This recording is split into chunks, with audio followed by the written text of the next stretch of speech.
So for anybody that doesn't know me, Colin Bateman, I'm a beef and sheep farmer from Cumbria, and I've got the privilege of chairing the sector at AHDB. So I just want to take you back in time a little bit, just talk very briefly about how we've created this sector plan. So back in 2020, AHDB made a commitment to its levy payers that it would put them at the heart of everything it did. We're here today to deliver on that promise. That led to the Shape the Future campaign, in which over 1,600 levy payers had their say on how they valued the work that AHDB does. Now that has given us a very, very strong data set on which to base this plan. It was the biggest consultation exercise ever undertaken by a UK levy body, and that's a really valuable listening exercise that we've done. So we've based this plan on a very strong data set. We've also got the Sector Council. I've got 3 of them here with me today to talk through, put a bit more flesh on the bones of the actual plan and how we've constructed it. We took into account the available budgets we've got, our own insights and experience, the feedback that levy payers gave us. And what we've done is we've created a very robust, thoughtful, structured plan. What came out of Shape the Future was a very, very strong message from levy payers. We want AHDB to spend our money on protecting and promoting the reputation of British beef and lamb. So that is going to be the overriding theme of the plan, is promoting the reputation of British beef and lamb. What sits under that is 3 work programmes. We've got marketing, we've got exports, and we've got insights and intelligence. All work carried out in those 3 areas will be expected to feed back and underpin directly or indirectly promoting the reputation of beef and lamb. So they're the work streams. We realise that we're living in a changing world. Levy payers' demands may change, markets may change, so the plan's flexible. We need your feedback. We're here to listen. It's your organisation and we need you to be involved. The people who are out on farms working, the processors, we can't do this without you. We need you because you underpin the reputation of our sector. So with that, I'm going to hand over to Will and we'll just talk in detail about some aspects of the plan. Yeah, cheers, Colin. So just before we get into it, you talk a lot about the plan there and how you've put it together. It's your plan as a sector council. Yeah. How do you feel about it? How do you feel about the plan overall? I think we've taken our time. We've listened to a lot of evidence. The really important thing is the sector council is made up of levy payers. We're all levy payers. We all pay money. So it's our money. It's not just your money. It's our money as well. And so it's crucial for us to see a return on investment. So what we're doing as a sector council now is we're tasking AHDB. We want to see a return on our investment, and we want it to be targeted, and we want it to be a commercial proposition. So that's one thing about the plan. The other thing about the plan is it's bold. So we're not working in areas where, we're just looking for short-term easy fixes. We're working on areas like attitudinal change. So what we're trying to do is look at the long-term future of the sector. Children, let's talk to children, let's talk to young adults. We need people to buy our product in the future. So we're being bold and we're working in areas where we've got long-term return as well as short-term. Certainly, and then it's our job to go out and make that happen and work out how we're going to do it. Your job is to make it happen, and we will be on your back all the time, making sure that you do deliver for the levy payer. I don't doubt that for a minute. You already have been for a considerable time period. So I'm Will Jackson, and I am Divisional Director for Engagement at AHDB, but I'm also the lead on the beef and lamb sector. So what we're going to do over the next hour or so is we're going to have a chat through all those things that Colin's just described there, and we're going to get the views of the council members, and we've got lots of AHDB experts here to add a little bit of flavour and a little bit of depth to that as well. So please put your questions in, whether it's through PolEV or whether it's through Facebook, or they'll all get picked up through YouTube and LinkedIn as well. And we'll try and put as many of them as possible to the council.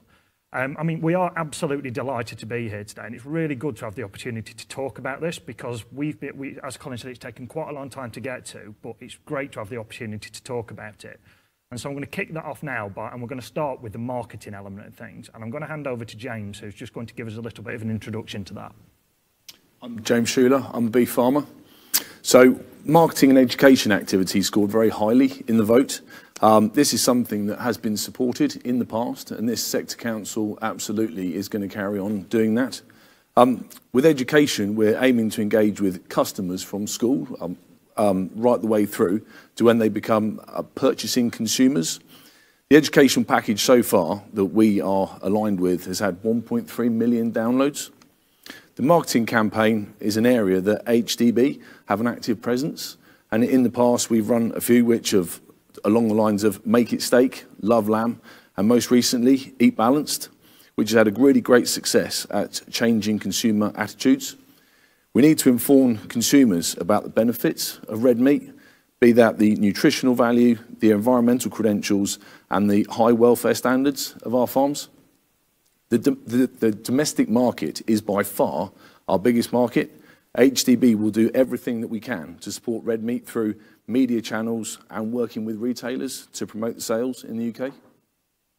Good. Cheers, James. And so we asked when people registered to submit some questions, and I'm going to kick us off with one of the questions that was pre-submitted when it was registered, which is how successful is the marketing and promotional activity of AHDB? So how good are we at it? You know, really, actually, is it making any sort of a difference? So I'm going to start by bringing Carrie in here, who works within our marketing team. Can you just give us a bit of an overview about, because James talked about attitudinal change, what does that actually mean and how successful has it been?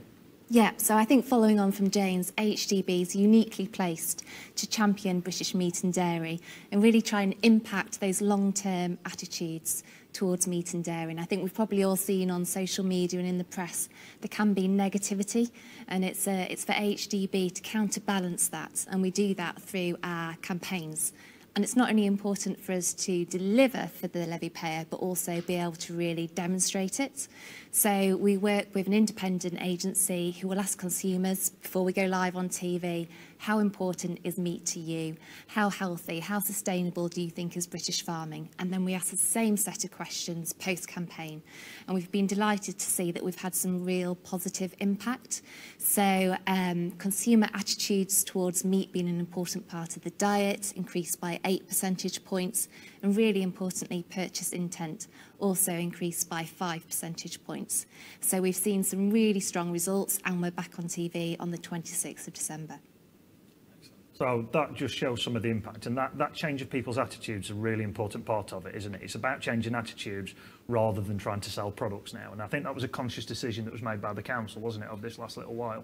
Yeah, I mean, in the past, you know, we went for short-lived campaigns that just drove sales of particular cuts.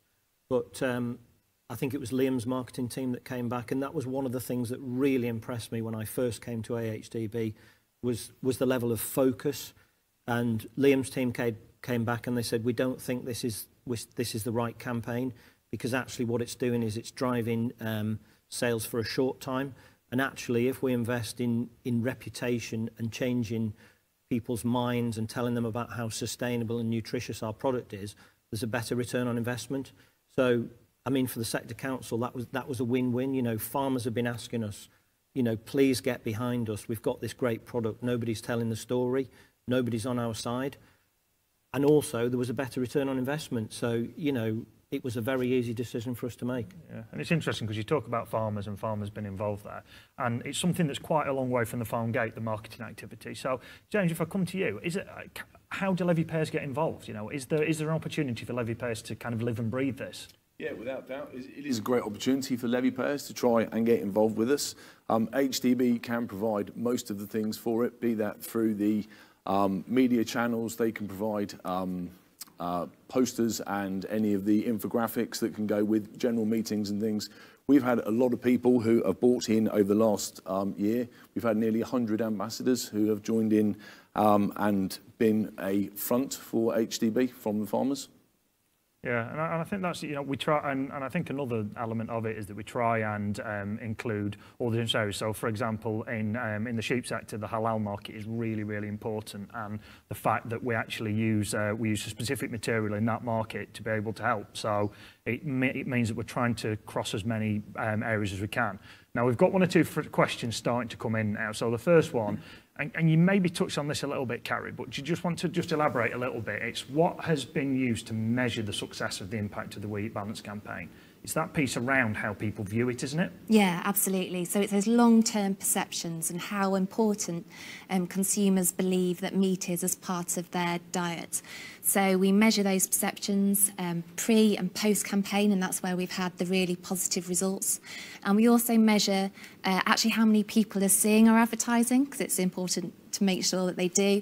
So we reached 24 million households in our last campaign, and we also measure the success, for example, of our social activity. So we had nearly 45 million impressions. So we're working really hard to try and reach consumers, both young and slightly older, and to ensure we also have the next generation of beef and lamb consumers coming through. I assume I fall into the slightly older category now. Maybe. I wouldn't like to say. And I think we have conversations with levy payers quite a lot, and I'll hear from levy payers, well, I've not seen the advertising. And I sometimes say, well, that's not a bad thing, really, because it's not aimed at you, because you're meat eaters. It's very, very targeted, isn't it, in terms of the audiences that we're looking at? Yeah, absolutely. So we do a lot of work to segment our target audience. So we refer to them as waverers. So they're those consumers who might be flexing, who might be dropping beef and lamb from a couple of meals during the week. So we really look at what they're reading, what they're watching on TV, and what they're consuming on social media to ensure that our advertising is really targeted, and we can see that coming through in the results.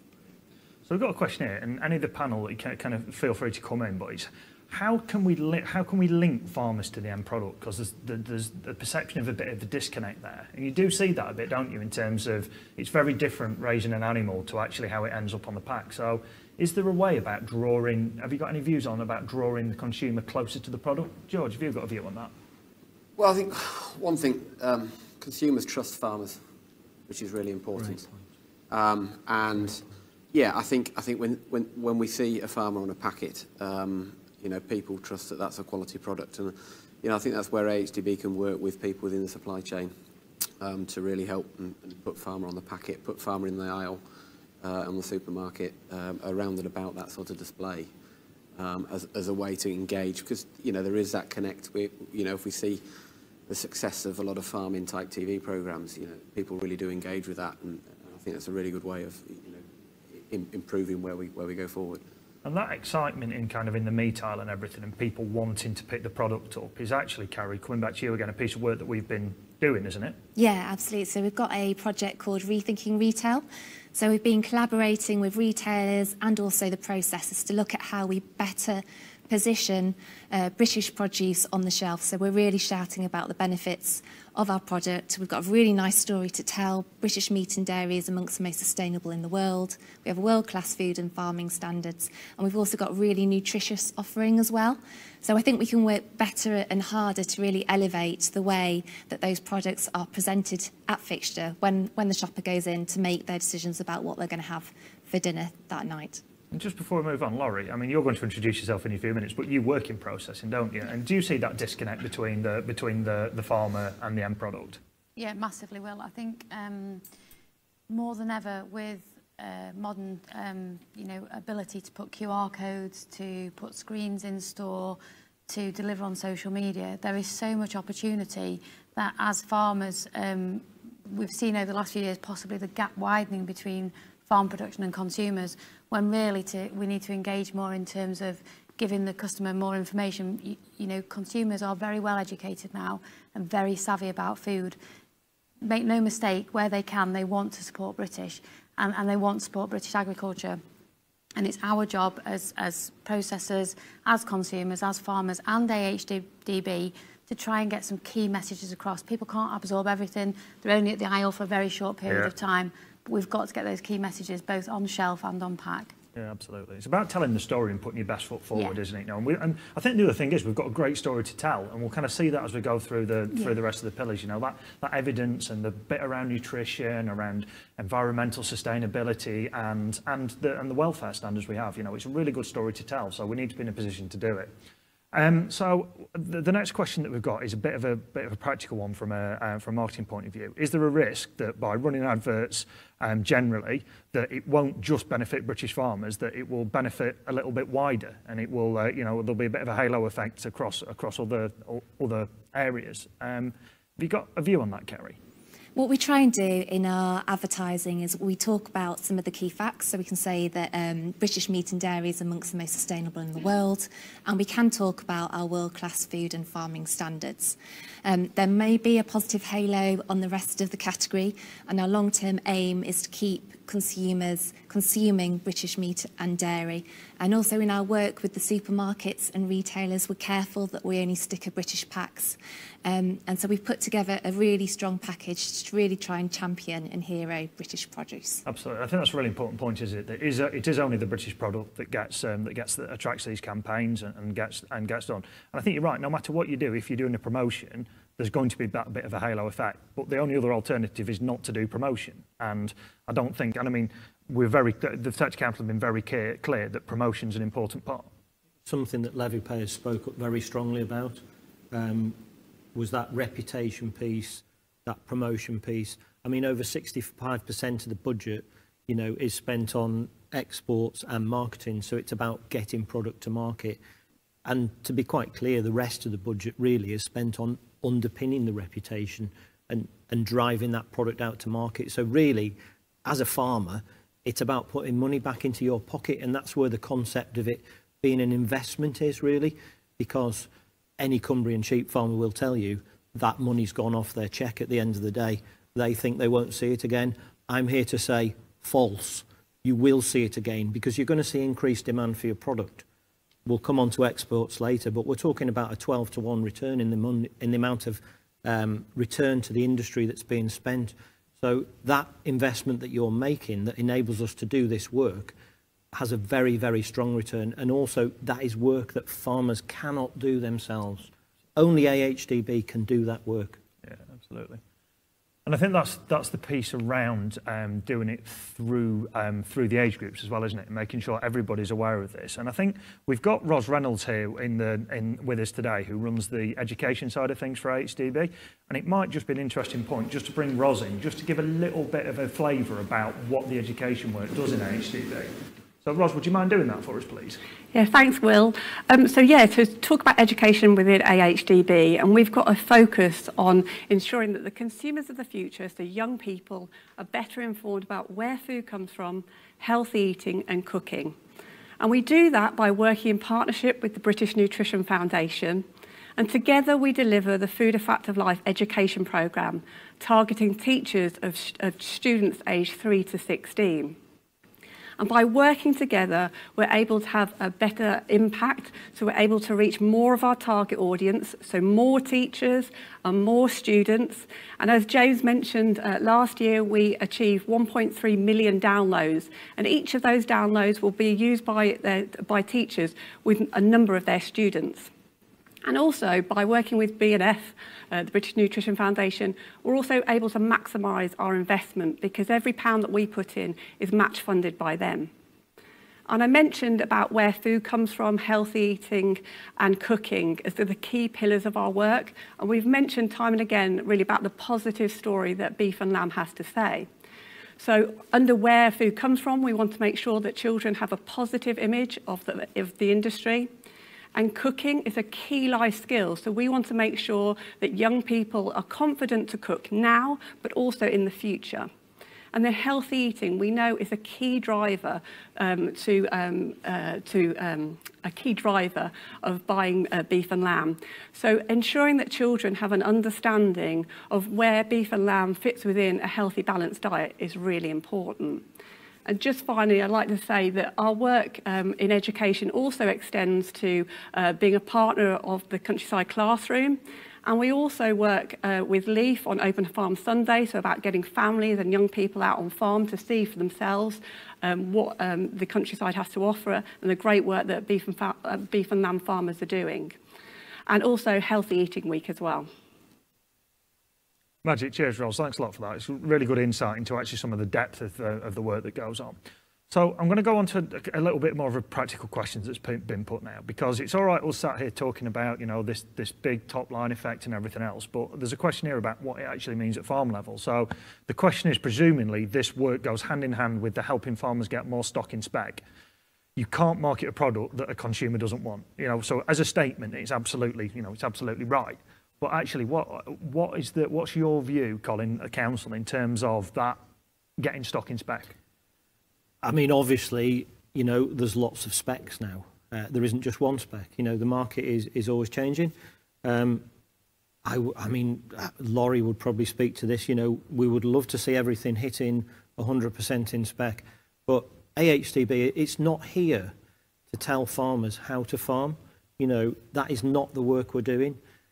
There is work to be done in terms of, you know, helping the supply chain communicate better to farmers about value, about return, margins, etc., but we are not here to tell farmers how to farm.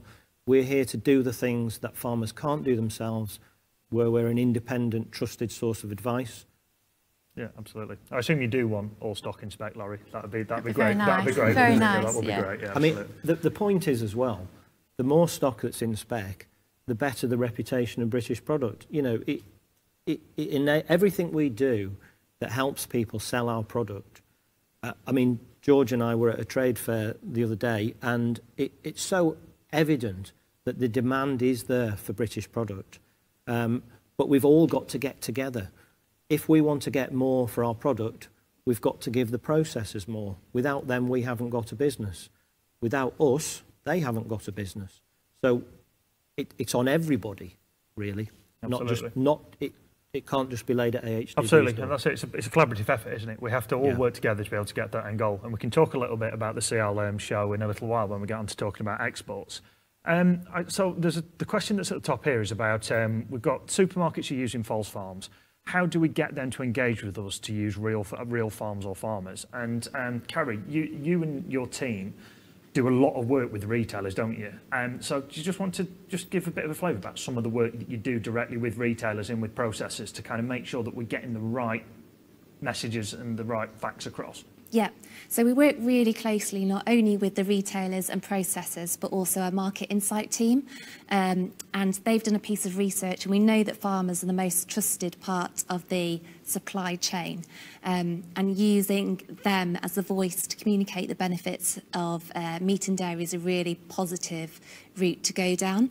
So we've been working with the supermarkets, using the insight that we have, encouraging them to make changes to their fixtures. So Sainsbury's are currently making some changes, Waitrose have trials, Morrisons and Asda have updated their online platforms. And we talked to them about using real farmers, real case studies.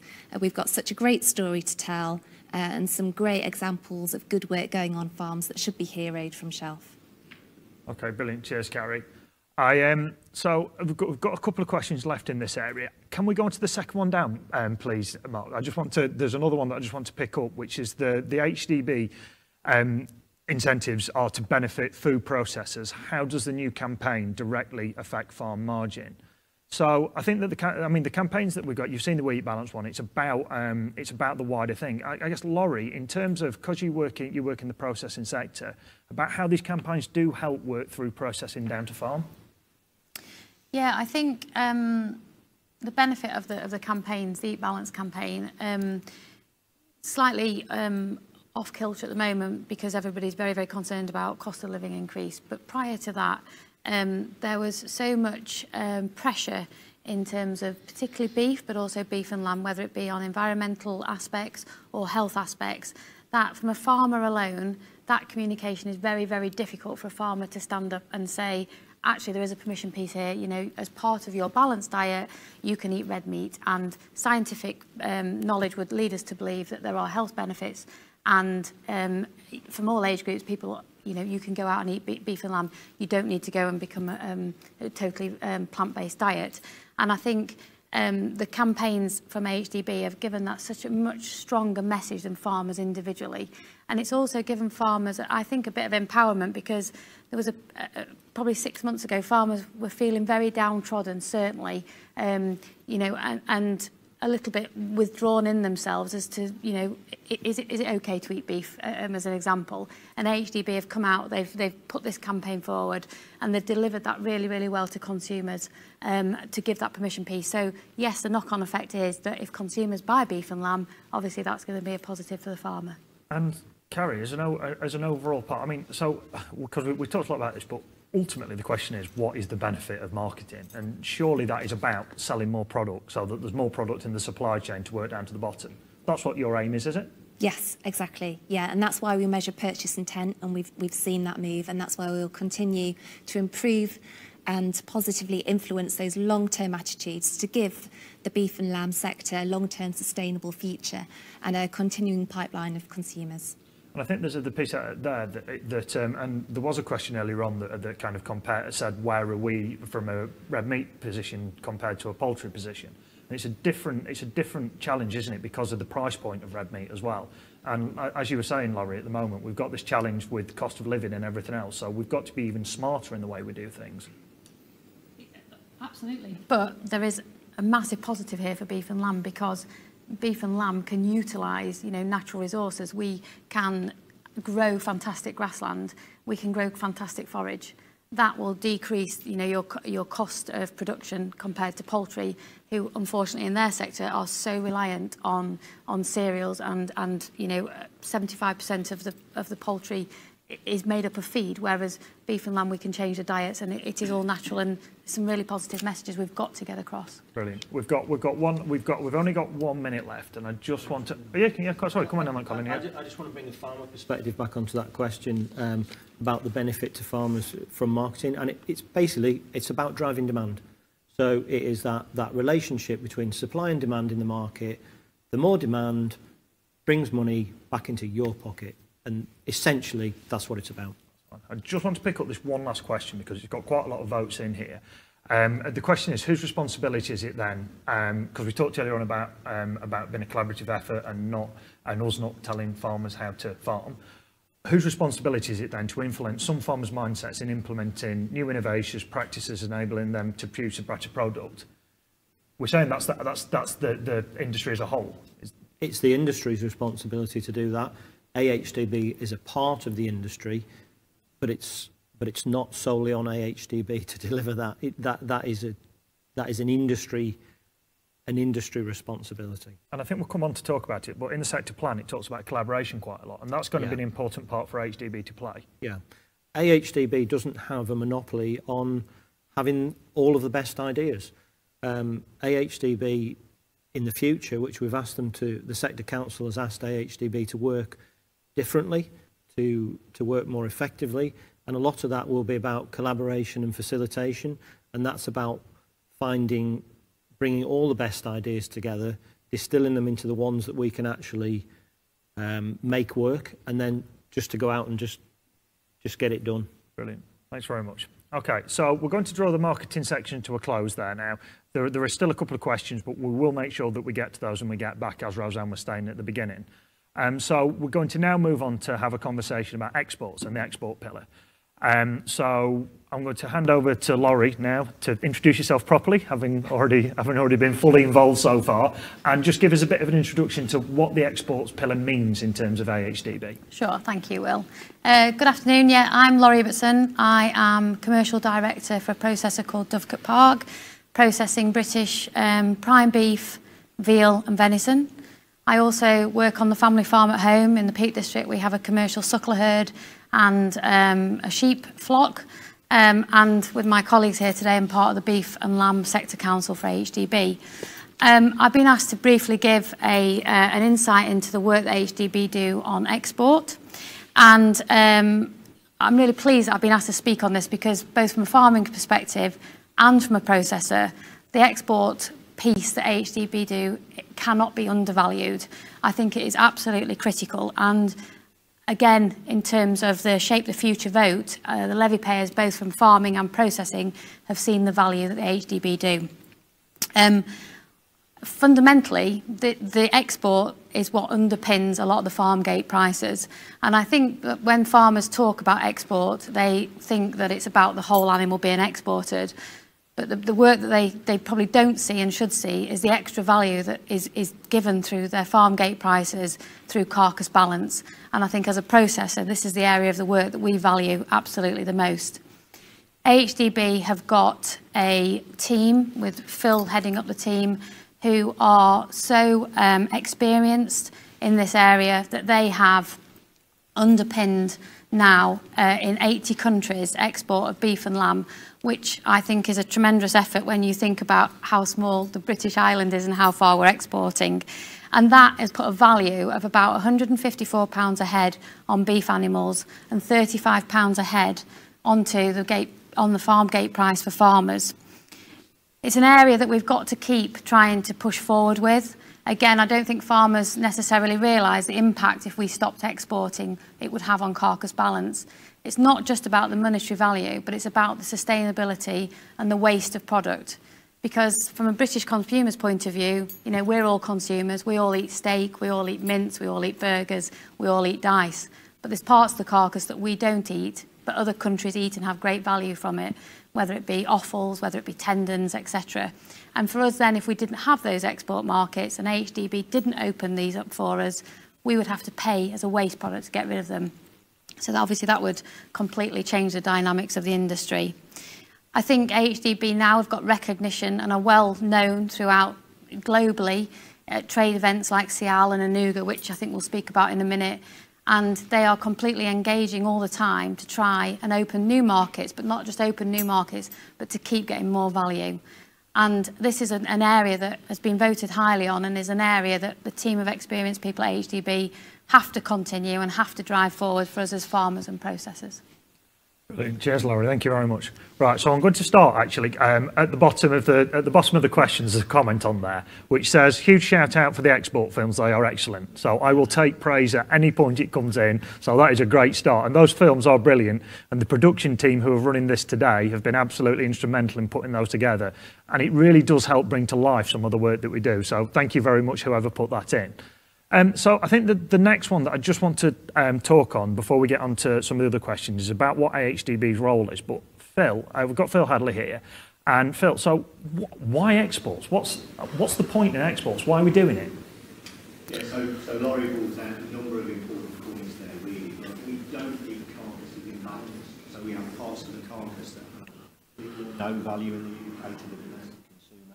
So we need to do something with those to get value into the whole animal. So we need to make sure that we've got every element for those products to all within the price. And also it deals with things like seasonal demand. So particularly in the sheep sector, we're a net import in the first half of the year, but a net export in the second half of the year. So it balances that seasonal demand. And it also creates pressure or tension in the marketplace. So if we've got more than one buyer, the domestic retailer, we've got overseas opportunities, it creates an upward price pressure because it's competitive. So those factors mean that if you have all those in place and they're working well, that you're able to access or realise the maximum amount of value of every single part of the carcass for any market at any particular point in time. And only when you can do that can you really get that total value back along the supply chain back to the farm gate. And that's the key thing. That's where the farm gate price gets in, because it's supply and demand. It's where how many markets can we get open and gives us more options. It does. Brilliant. That's really good. So I'm going to start with a couple of questions that have come in now. The first one's about the halal market. And I'm going to come to you on this, Phil, because it's quite a pertinent thing. And actually, before I come to Phil on this and halal, it's probably a good point to Colin just talk a little bit about the council, because we've got a halal expert on the council, haven't we? And just maybe about the general makeup of the council and who's involved. Yeah, so basically the council, really, what we're looking for is we're looking for a group of people who are experienced. You know, we've got farmers on there, we've got two processor representatives, we've got a halal food specialist, We've got somebody who's he's a farmer as well, but he's very experienced in project management and numbers. So we're just really, when we're putting together the plan and overseeing what the executives deliver, we're looking for a really experienced group of people who are able to oversee what we do, make sure it's credible, but also, crucially, to be able to see where the value is, make strategic decisions. Where is your levy best spent? What is the best return? Is the long term versus the short term? What's the challenges? That's kind of the makeup, but it's majority farmer, but farmers pay about, is it 66% of the levy, and processors roughly 33%. So we've kind of got a balance between processors and farmers. We best not forget Rob Venner as well, because Rob will be furious if we don't forget the auctioneer as well. Yeah, sorry. So I should say we've got a we've got a representative from the auctioneering sector as well. He's got a very loud voice, and I expect to get a lot of phone calls on the way home. That's it. But yeah, so he's there to represent the markets, which again, obviously, is a vital sector. Brilliant. So Phil, I'm going to come to you on the halal question now, because the halal sector is an important one, isn't it? And so what opportunities are there? There's a question here about the legislative barriers that kind of come along with that, and that's something you've been doing some work on. Yeah, I mean, we've recognised for a very long time the importance of the halal sector for the sheep meat industry in particular, and the fact that Muslim consumers hugely over-index on sheep meat consumption. So we have some historic consumer research about levels of consumption. Muslim consumers were, on average, consuming around 20 kilos per head per year, which is in comparison to the general population more around the 3 or 4 kilos. So hugely important, and indeed a very dynamic and changing consumer base within the halal population, as younger Muslim consumers are much more willing to try new things, want to evolve their menu choices, and are shopping in different ways as well, and very technology savvy. So we've done a number of things to really target the Muslim consumer, which includes digital promotion work, halal compliant recipes, really just to make sure that we're tapping into that very valuable sector, really important for the sheep meat sector for sure, and increasingly important for the beef sector. And the legislation requirements that's referred to there are challenges around the welfare aspects of halal slaughter and around labelling and transparency of labelling, which we have a role to play within that to make sure consumers have confidence, both Muslim consumers and the general population, to make sure that they're buying the products that they want to buy, consuming in the way that they want to do that. But from a levy payer's point of view, the halal sector remains critically important, and it's an area that we're very, very active with. And as well as Gamma as a specialist on the board, we have a halal specialist within the export team who's not only working with Muslim consumers domestically, but he's also, and in fact he's overseas right now, working with consumers and buyers in the Middle East to promote your product, the levy payer's product, in those markets, because we see huge growth opportunities in particular regions of the world that are demanding the halal compliant product, but also our great, particularly sheep meat, in terms of our extensive grass-reared type products that really work well in those marketplaces. Can I just come in on that as well?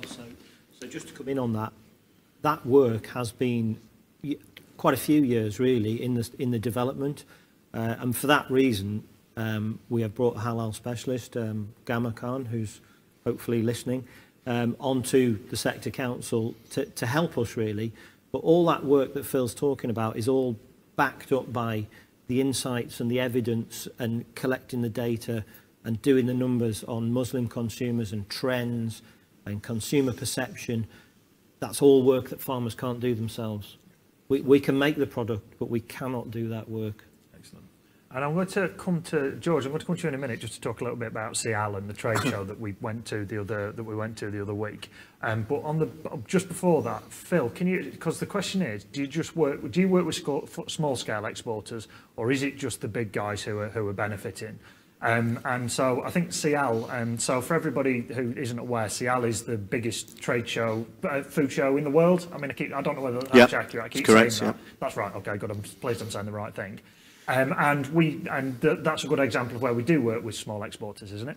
Yeah, it is. So CL was held in Paris just a few weeks ago. It's one of the world's biggest food trade events, and particularly from a European point of view, Europe market's very important for our exports, of course, but it attracts a global audience.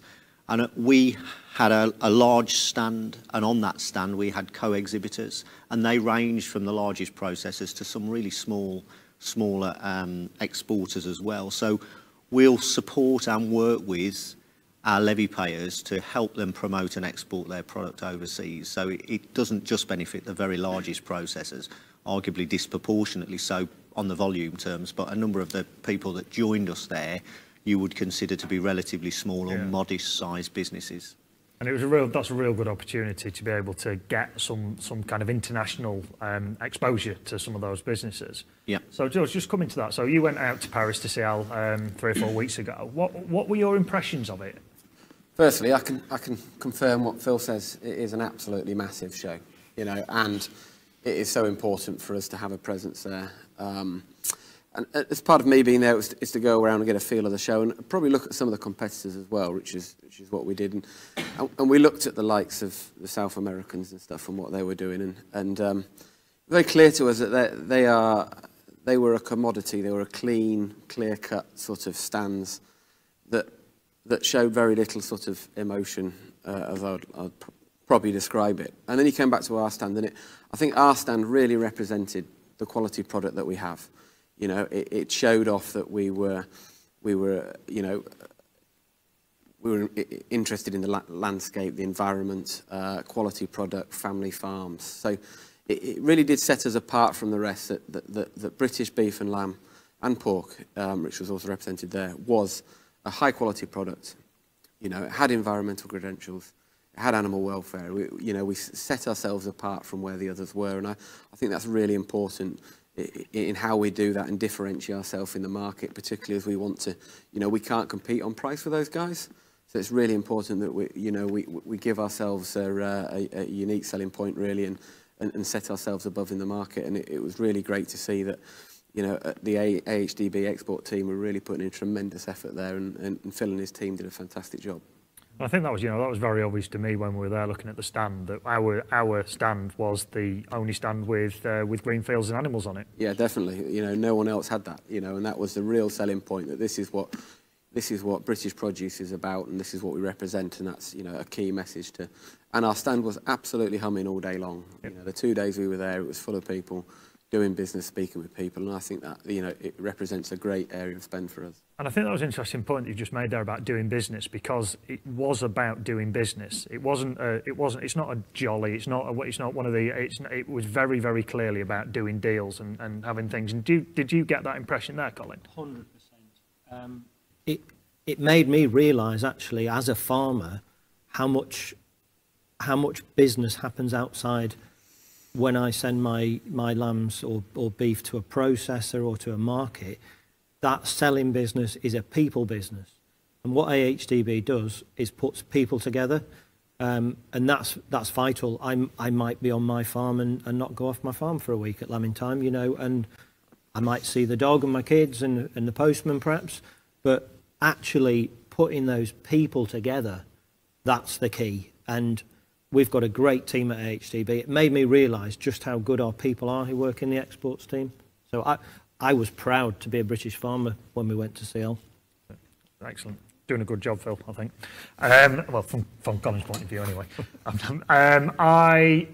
So I've got a couple here of questions that have come in on local abattoirs, which is obviously a really, really important point. And I think it's basically asking what AHDB can do in terms of the fact that we are seeing less local. The first two questions there are along the same thing, that that it's becoming more and more difficult for farmers to get animals to sites quickly, to abattoirs quickly. And what can AHDB do anything to help? But I think there's a limit in what we can do on things like this, isn't there, Phil, in terms of our ability to be able to actually directly influence. But it's about providing information and evidence again, isn't it?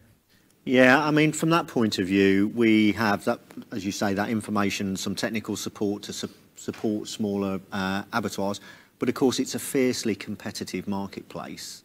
And sometimes in those smaller operations, the unit costs struggle to stack up. And that's the unfortunate, harsh reality of business. But, you know, if there are people listening in to this presentation and they want to reach out to us, we'll try to help wherever we can to support them, their businesses.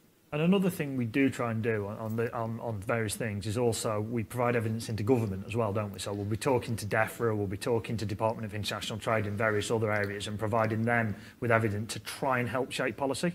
Yeah, and of course the small abattoir network in that situation is important because it does, some areas don't have a local abattoir, stock have to travel a bit further. We have to recognise that that presents some compromise or some challenge. So having a network of abattoirs that are functioning and able to provide a service is important.